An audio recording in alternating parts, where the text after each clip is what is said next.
Don't want to miss the Shield Garage video? Make sure to subscribe and ring the bell. I know it's not the best looking Menards car in the world, but I got this bug that doesn't let me to do things with the stickers. It's very, very weird. If you play the 360 version, you might be familiar with it. I don't know how to fix it. So this is the ride that we got moving forward. Save big money at Menards.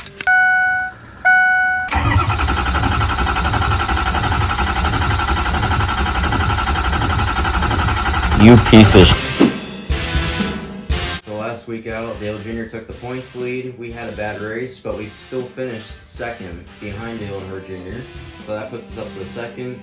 David Gilliland is first in points as of now. We do not have enough credits at all to upgrade anything. We haven't upgraded anything yet this entire season.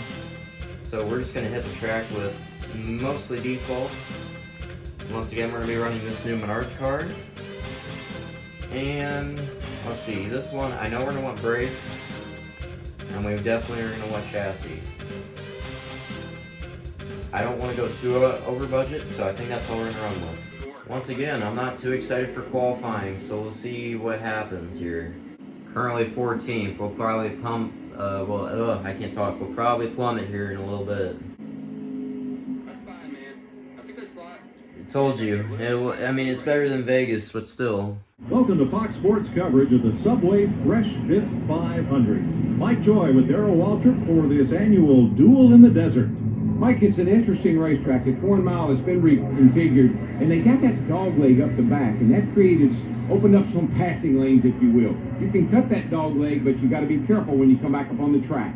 The 1 mile Phoenix International Raceway sits in stark contrast to the 2.5 mile Superspeedway at Daytona.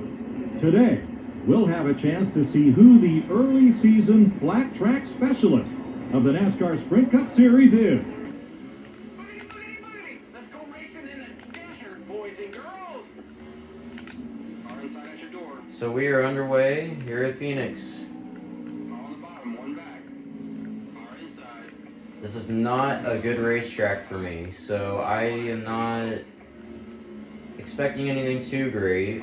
I remember doing the NASCAR 14 season mode here about a year ago, and I don't remember it going too well. I mean, I think we did finish okay, but that was after some chaos happened near the end.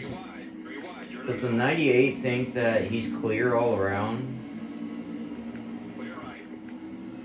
The fact that we're getting beat by the 98 right now is just unbelievable. That just shows you how bad we are. At your door. Up top at your door. You gotta get out of the way, buddy. Right's clear. The car handles okay. This is probably the best handling default car I've ever had at Phoenix in any Technics game. But that also probably comes because of the lack of power. I mean, we're running with a Hendrick car, I guess. I mean, that's something. Tell you what, in editing, I'm probably going to edit out most of these laps because they're probably going to be very, very boring for you guys. Yeah, so I better be figuring out how many laps I can make on fuel because we're probably going to need fuel strategy if we plan to win this race at all. I'm sorry, Menards. You guys are going to have a bad payday for me after this race. This was not what you expected when you hopped onto this car for Bill Wasabi, but it's not going to be a good payday. And I mean, I don't really care for the win as much as I do just finishing well at this point, because if we could stay consistent, maybe we could find our way to the playoffs a little bit better. We do have a win, which helps us, but we can't use that win unless we're in the top 30. And at this rate, if we continue like this every week, we will not be in the top 30. Yeah, my car is really going to overheat, so we got to take tape off. I got to remember that. It looks like I can make it about 16 laps before the fuel gauge starts to turn red. I think I'll come in as soon as the actual fuel light comes on.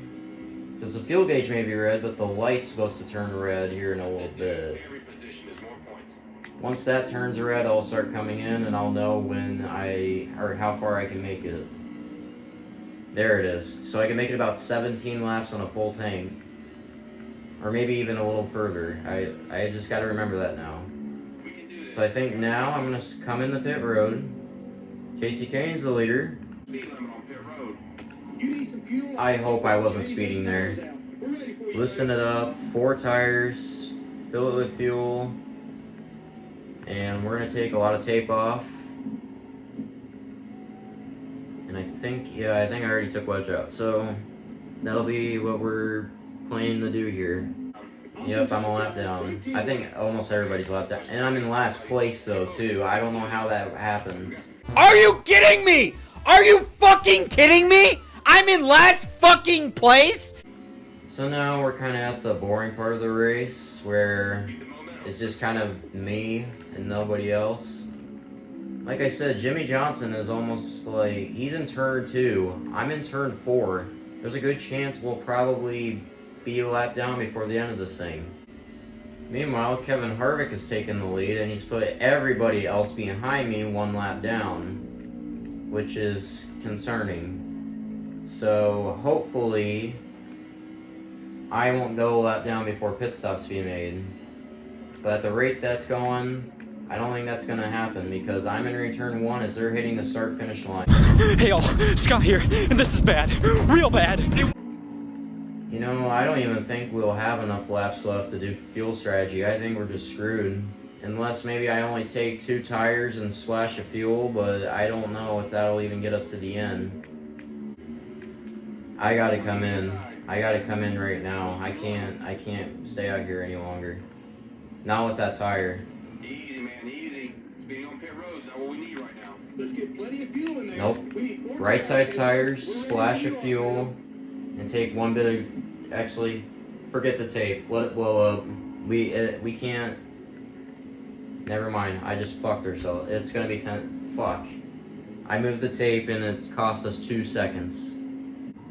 Watch out, slow car, blown tire. Oh, there is a blown tire. Was that Harvick? Go. It is Harvick. That's your leader. He blew the tire. You need tires, you idiot! Don't hit him. That would screw everything up for me. I think everybody will get their laps back now because Harvick has to pit unless there's somebody behind him that is going to take the lead and screw everything up. And Harvick is still out there. I'm gonna call BS if Harvick is still out here before the end of this thing without pitting. Car inside, trying to get to your corner. I'm gonna let the leaders go by. But on the left. Keep the momentum. Let's go. Well, you're low. Well, I mean, he's not gonna win, but it's still BS that he's gone that long in a tire with the lead and without pitting for gas. Point is out. This is it. One more. Casey Kane takes the white flag, 1 lap to go. We are in 40th. So that 2 tire strategy gained us a 1 spot. Great.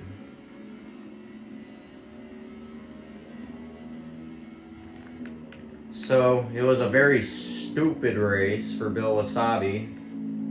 And a very boring one. But, I mean, we finished, I guess. I don't know, and we didn't finish last, but damn, that was a terrible race for us. So yeah, next time we race, we got to throw an engine in it, no matter what. So Casey Kane finally takes the W in this season. That's the 2nd win for Hendrick so far. That's bullshit that you were even allowed to finish. You should have ran out of gas a long ass time ago, even with a blown tire. That's so dumb. And, yeah, these guys never really had anything for me, so... yeah, pretty boring race. So, as you can imagine, we dropped down to 9th in the standings, lost 7 spots. Jeff Gordon takes the points lead. That's pretty cool. Junior, he has that win from Vegas, he's up there. Let's see where old Casey Kane ended up with that win. He ended up 33rd. Which he was way back here. Man, Harvick needed that win though too. He's way back here. But I mean, at least nobody's Brian Vickers right now. We get no sponsors today. Research and development. Yeah, no, we gained almost absolutely no money from that race, so. How much is the sponsors paying out? $15,000, $33,000. I wonder how much that actually goes into where you finish, though. Next race will definitely be better, though, because we move on to Auto Club, another 1.5 miles. I could definitely do some fuel pit strategy there. So, like I said, we'll throw the engine in it, and we'll probably do either chassis or body. One of the two. That's gonna do it for me today. Don't shit in your underwear, and I'll see you all in the next one.